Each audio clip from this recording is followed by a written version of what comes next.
Hi, well I'm at the Brook Agricultural Museum today with the Bodgers, and we've got a leather sewing bee running, so we're making all sorts of things out of leather. I thought I'd show you quickly some of the things we've been making, but also a nice look around the museum because it's got some wonderful old carts and tools and various things from country life and times gone by, and it's housed in the beautiful barn that's behind me.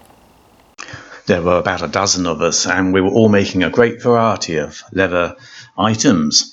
And it was really anything from nice little leather bottles like these. They're made by actually filling up with sand to make the body of the bottle, through to knife sheaths. Is more of a knife sheath being constructed. That's a leather bottle, and it's fun because we're all just making our things, having our chat as we do it, lots of cups of tea, and it's all very enjoyable. It's a good social chit-chat, basically. Very nice tankards and a very nice bit of tooling. These tankards have been lined with wax to make them waterproof or beer-proof, and that green man carving was pretty impressive. Now this is quite an interesting item. It's actually for hedge laying, and if you're working in a particularly thorny hedge, it protects your arms. Again, some nice axe covers, and it was very interesting to see these bellows. And the chap was making some new sides for these bellows. There's the clap valve and a wonderful belt there. Another leather bottle.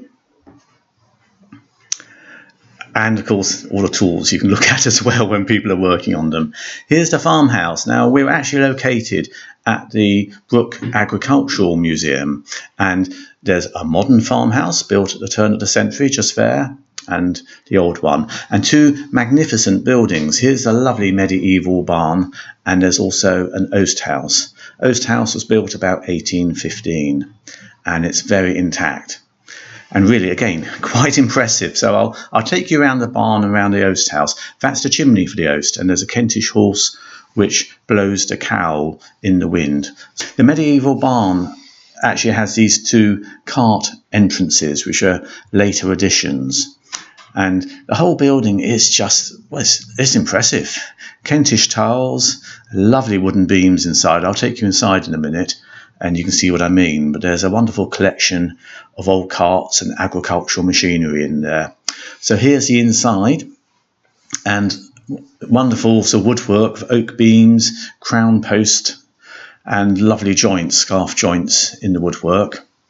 And it houses a collection of old farm machinery and tools, etc. But the actual woodwork, you imagine creating that barn, the carpentry that's gone in there.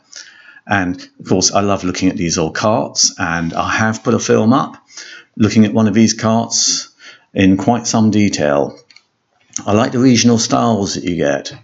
So this is a Midland Wagon, and it has lovely sweeping arches to it.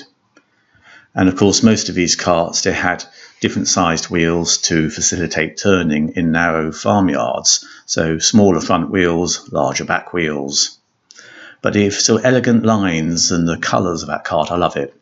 The actual displays were very good. They went around the barn. You started with ploughing, and then you went through things like sowing seeds, threshing, etc., right through the sort of harvesting cycle. And I particularly enjoyed seeing this Kentish turn rest plough. I'd never actually personally thought about it particularly, but if you are ploughing a field, you've got your horse going up the field, you're making your furrow, and you're turning an earth swathe to one side, you obviously need to make it go the other way when you go back down the field. And with a matter of levers, this plough actually would redirect the turf going the other way, with what's called an adjustable mould board. But it's very interesting reading about it all, and generally really just learning about a lot of these. Here's the seed sowing machines, and again, various types through the ages. Interesting hand seeding throwing boxes here, so the very early ones. I always think of the Bible where they were sowing the seed on the stony ground when I see those. And here's a violin seed sower. So it's got like a violin bow, and you put that to and fro, and the seed shoots out from these little flails coming out the side. Of course, when you think about it, if you could get your seeds to be accurately planted, you avoid a lot of wastage and you make weeding easier. And they did develop some quite sophisticated seed drills, and here's an example of one. And these came in from about the 1700s onwards. This is a later version, but they would actually get the seeds into very nice, neat rows. And of course, there were quite a few sort of riots and machine breakings because they took away quite a lot of the labour.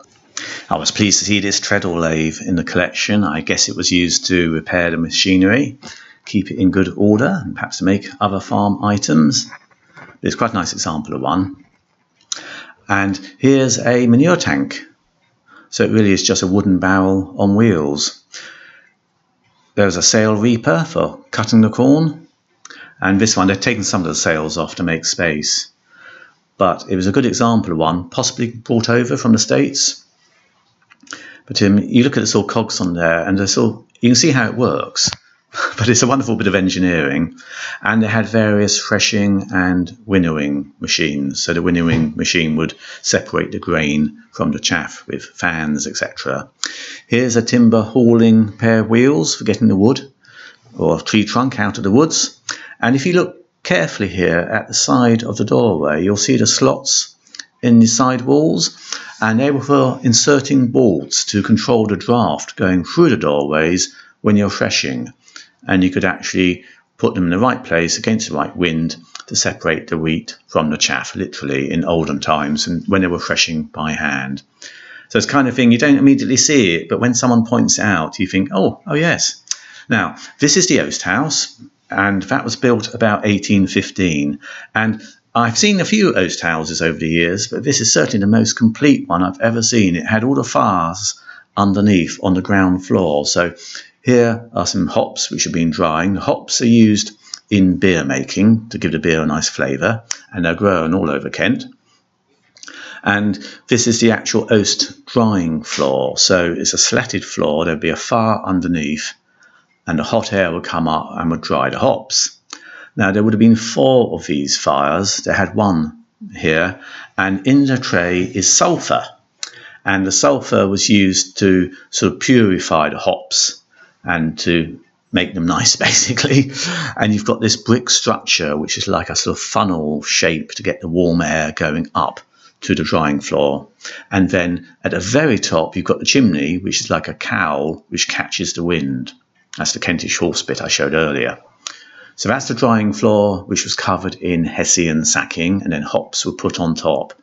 You'd have the fire underneath, and that would dry out the hops. And all the sort of fumes and vapours, including the sulphur, would go up through the top cowl there, which would move in the wind and suck all the sulphur out the building. What was also sort of interesting here was to see the original hop forks. Now, these must be incredibly rare, but they were used to spread the hops across the floor. And it's the first time I've seen some of these, actually. And they had this very nice little model of a hop garden. Now, I can remember as a child walking through hop fields and seeing these, and the poles are quite tall. They're probably getting on for 18 feet. Anyway, to wire them, they used to use stilts. And here you have them. A pair of stilts. And I do remember as a child seeing someone wiring a hop field with these, and it was quite an impressive sight. So they go along on these stilts, they'd attend to strings or wires to put the hops on, and they'd sort of sometimes get stuck in the mud. They had a stencil for marking up the hop sacks. So the hop sacks were quite long, and they were called pockets, and here's one, all stenciled up, and the hops were pressed into these.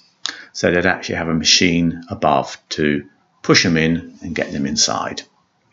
It was good actually to see all of this, because this machine, I mean, it was made locally in Maidstone, which is quite nearby. So there you are, wonderful collections. I hope you enjoyed seeing the leatherwork and seeing around these buildings. Thanks for watching. Bye-bye.